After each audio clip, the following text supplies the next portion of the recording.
नमस्कार। आकाशवाणी से समाचार प्रभात के साथ मैं विशाल शर्मा।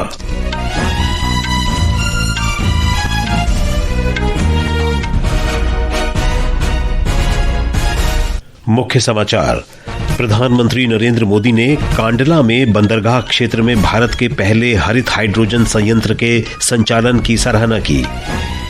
फिलीपींस के राष्ट्रपति फर्डिनेंड आर मार्कोस जूनियर आज भारत के 5 दिन के सरकारी दौरे पर नई दिल्ली पहुंचेंगे। पहला बिम्स्टेक पारंपरिक संगीत समारोह आज शाम नई दिल्ली के भारत मंडपम में आयोजित किया जाएगा। श्री अमरनाथ जी यात्रा बालतल और पहलगाम दोनों मार्गों से स्थगित। भारतीय रिजर्व बैंक की मौद्रिक नीति समिति की रेपो दर में कटौती पर आज से 3 दिवसीय बैठक शुरू होगी। और क्रिकेट में भारत और इंग्लैंड के बीच एंडरसन तेंदुलकर ट्रॉफी का 5वां टेस्ट लंदन के ओवल में रोमांचक दौर में पहुंचा।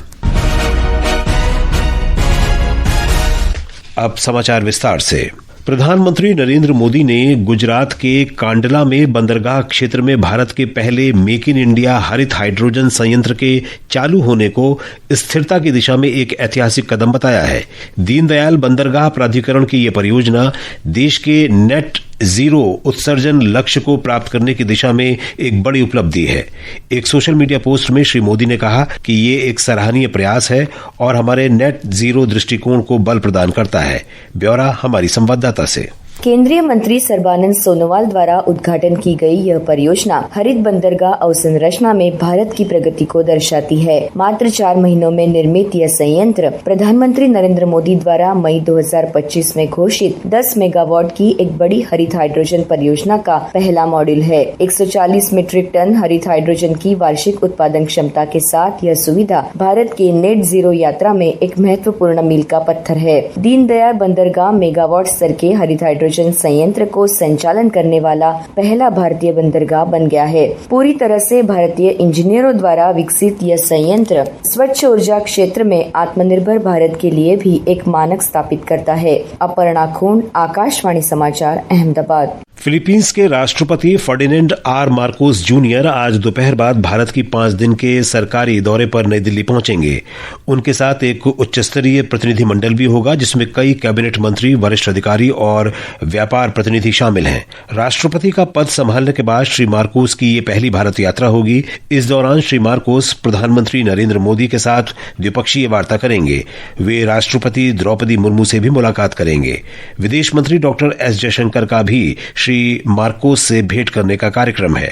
हमारे संवाददाता ने बताया है कि राष्ट्रपति मार्कोस फिलीपींस लौटने से पहले बेंगलुरु भी जाएंगे।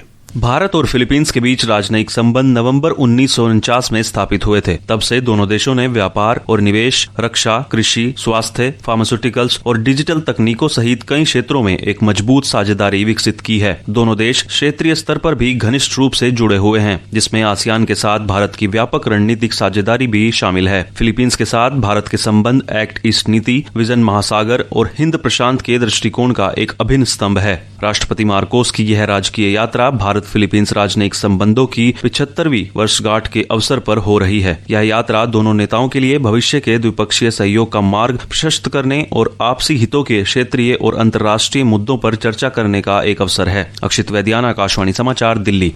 निर्वाचन आयोग ने 2 मतदाता पहचान पत्र रखने के विवाद में फंसे राष्ट्रीय जनता दल नेता तेजस्वी यादव को जांच के लिए आयोग में विवरण प्रस्तुत करने को कहा है। बिहार में पटना जिला के दीघा विधानसभा क्षेत्र के निर्वाचन पंजीकरण अधिकारी ने कहा है कि श्री यादव ने शनिवार को एक संवाददाता सम्मेलन में जो मतदाता पहचान पत्र दिखाया था वो निर्वाचन आयोग ने जारी नहीं किया है। ब्यौरा हमारे संवाददाता से। बिहार के पूर्व उप मुख्यमंत्री और राष्ट्रीय जनता दल के नेता Tejashwi Prasad Yadav 2 voter ID card को लेकर विवादों में घिरते जा रहे हैं। चुनाव आयोग ने जहां उन्हें पिछले दिनों संवाददाताओं के सामने प्रदर्शित वोटर आईडी कार्ड की मूल प्रति जांच के लिए आयोग के समक्ष जमा करने को कहा है, वहीं भाजपा सहित एनडीए के अन्य नेताओं ने उन पर निशाना साधा है। राष्ट्रीय जनता दल नेता तेजस्वी यादव का नाम दीघा विधानसभा निर्वाचन क्षेत्र की मतदाता सूची में दर्ज है। दीघा के निर्वाचन निबंधन पदाधिकारी सह पटना सदर अनुमंडल पदाधिकारी इस मामले की जांच करेंगे। धर्मेंद्र कुमार राय, आकाशवाणी समाचार, पटना। इस बीच भारतीय जनता पार्टी प्रवक्ता संबित पात्रा ने कल नई दिल्ली में संवाददाताओं से बातचीत में श्री तेजस्वी यादव द्वारा निर्वाचन आयोग के सामने गलत तथ्य पेश किए जाने पर सवाल उठाया। सर्वोच्च नेता के हैं 2 एपिक कार्ड, तो कार्यकर्ता का हाल क्या होगा? क्या इसीलिए ये एसआईआर से डरते हैं? तो सोचिए, आरजेडी के, कांग्रेस के जो तमाम लोग आदी हो गए थे गुंडागर्दी के आधार पर वोट पाने के और चुनाव जीतने के, क्या इन्होंने ये 2 फर्जी वोटर कार्ड बना करके जो रखा हुआ था, कहीं उनके पूरे खेल पे पानी तो नहीं फिर गया है? केंद्रीय कोयला और खान मंत्री जी किशन रेड्डी ने कहा है कि तेलंगाना राज्य हथकरघा केंद्र के रूप में विकसित हो रहा है। उन्होंने कहा कि वारंगल में प्रस्तावित काकतीय मेगा टेक्सटाइल पार्क से 10,000 करोड़ रुपए के निवेश आकर्षित होने से लगभग 2 लाख लोगों को रोजगार मिलेगा। राष्ट्रीय हथकरघा दिवस के अवसर पर हैदराबाद के शिल्परामम में आयोजित कार्यक्रम में श्री रेड्डी ने कहा कि केंद्र ने 100 इलेक्ट्रॉनिक जैक्वार्ड बुनाई मशीनें वितरित की हैं और 31 हथकरघा उत्पादक कंपनियों की स्थापना में मदद की है। ये समाचार आकाशवाणी से प्रसारित किए जा रहे हैं। ताजा समाचार जानने के लिए आप हमारे social media handle x@AIR News Hindi को फॉलो कर सकते हैं। समाचार प्रभात में आपका फिर स्वागत है।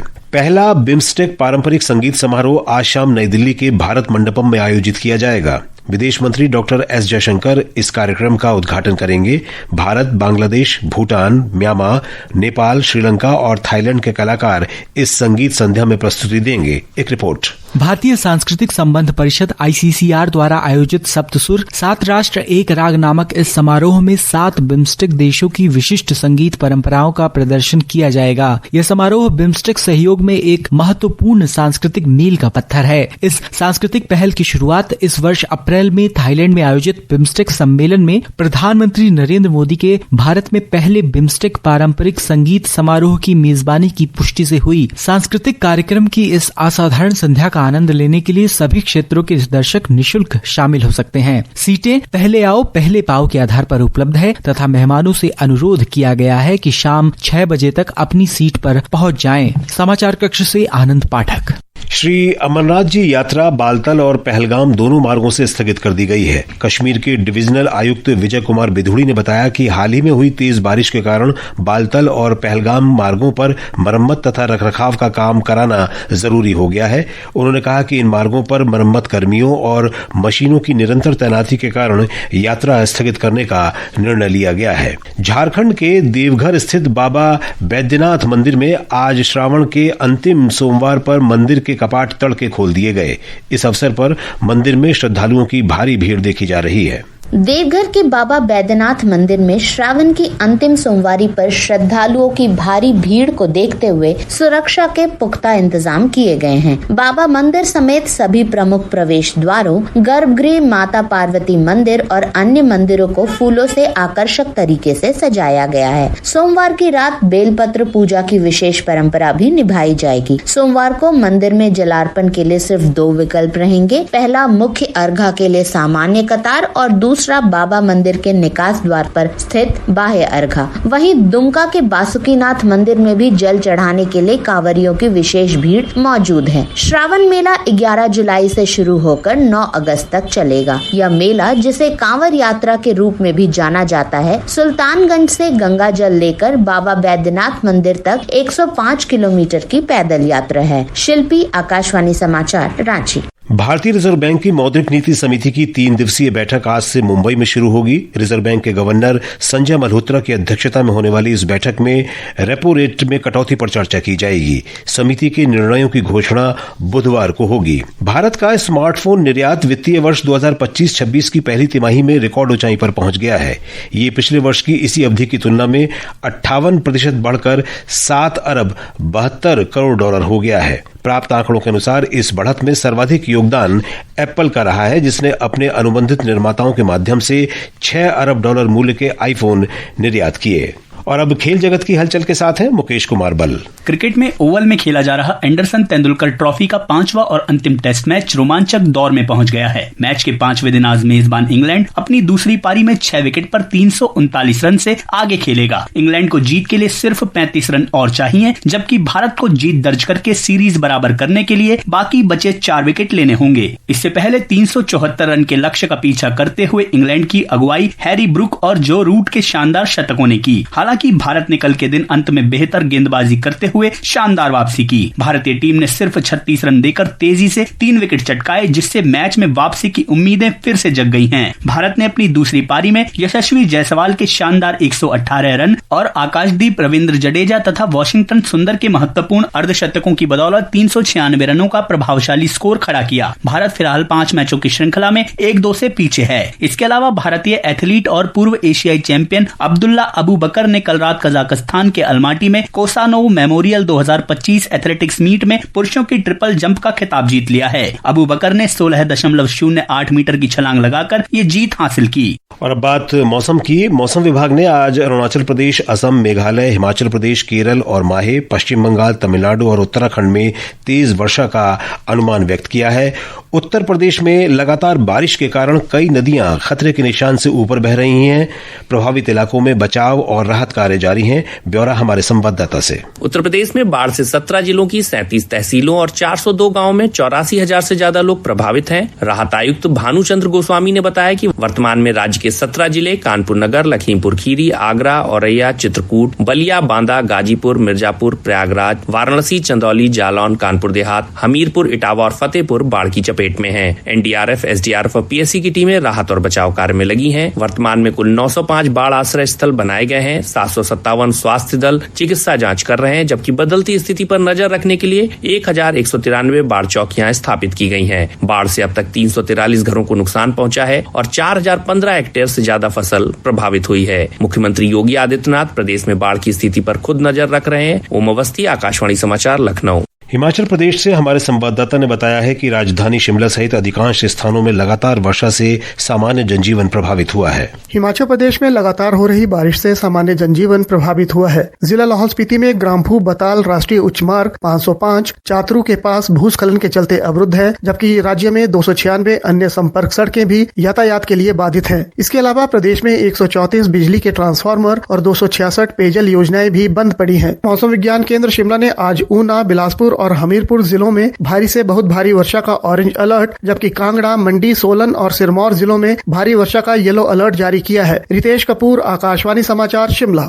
दिल्ली विधानसभा का मानसून सत्र आज से शुरू हो रहा है। 8 अगस्त तक चलने वाले इस सत्र के पहले दिन मुख्यमंत्री रेखा गुप्ता राज्य के वित्त और भवन तथा अन्य निर्माण श्रमिकों के कल्याण पर नियंत्रक और मालेका परीक्षक की 2 प्रमुख रिपोर्ट पेश करेंगी। ये समाचार हमारी वेबसाइट www.newsonair.gov.in और हमारे news on AIR mobile app पर भी उपलब्ध हैं। और अब आज के समाचार पत्रों की सुर्खियों के साथ हैं मनोज कुमार। धन्यवाद विशाल। 2 मतदाता पहचान पत्र रखने के मामले में राजद नेता तेजस्वी यादव को चुनाव आयोग का नोटिस आज के सभी अखबारों के मुख्य पृष्ठ पर है। दैनिक जागरण की सुर्खी है, निर्वाचन आयोग को मतदाता पहचान पत्र पर घेरने चले तेजस्वी खुद घिरे। आयोग ने बिहार के नेता प्रतिपक्ष को नोटिस भेजकर वोटर कार्ड की मूल प्रति मांगी। प्रधानमंत्री मोदी और गृह मंत्री अमित शाह की राष्ट्रपति से मुलाकात पर भी अखबारों की नजर है। जनसत्ता का कहना है, उपराष्ट्रपति चुनाव को लेकर अहम मानी जा रही है मुलाकात। सरकार ने हृदय रोग, मधुमेह और मानसिक रोगों से संबंधित दवाओं की कीमतें घटाई। हिंदुस्तान के अनुसार राष्ट्रीय औषधि मूल्य निर्धारण प्राधिकरण ने 35 आवश्यक दवाओं की खुदरा कीमतों में कटौती की। धन्यवाद मनोज। और अब अंत में मुख्य समाचार एक बार फिर। प्रधानमंत्री नरेंद्र मोदी ने कांडला में बंदरगाह क्षेत्र में भारत के पहले हरित हाइड्रोजन संयंत्र के संचालन की सराहना की। फिलीपींस के राष्ट्रपति फर्डिनेंड आर मार्कोस जूनियर आज भारत की 5 दिन की सरकारी यात्रा पर नई दिल्ली पहुंचेंगे। पहला बिम्स्टेक पारंपरिक संगीत समारोह आज शाम नई दिल्ली के भारत मंडपम में आयोजित किया जाएगा। श्री अमरनाथ जी यात्रा बालतल और पहलगाम दोनों मार्गों से स्थगित। भारतीय रिजर्व बैंक की मौद्रिक नीति समिति की 3 दिवसीय बैठक आज से शुरू होगी। और क्रिकेट में भारत और इंग्लैंड के बीच एंडरसन तेंदुलकर ट्रॉफी का 5वां टेस्ट लंदन के ओवल में रोमांचक दौर में पहुंचा। इसके साथ ही समाचार प्रभात का ये अंक समाप्त हुआ। नमस्कार।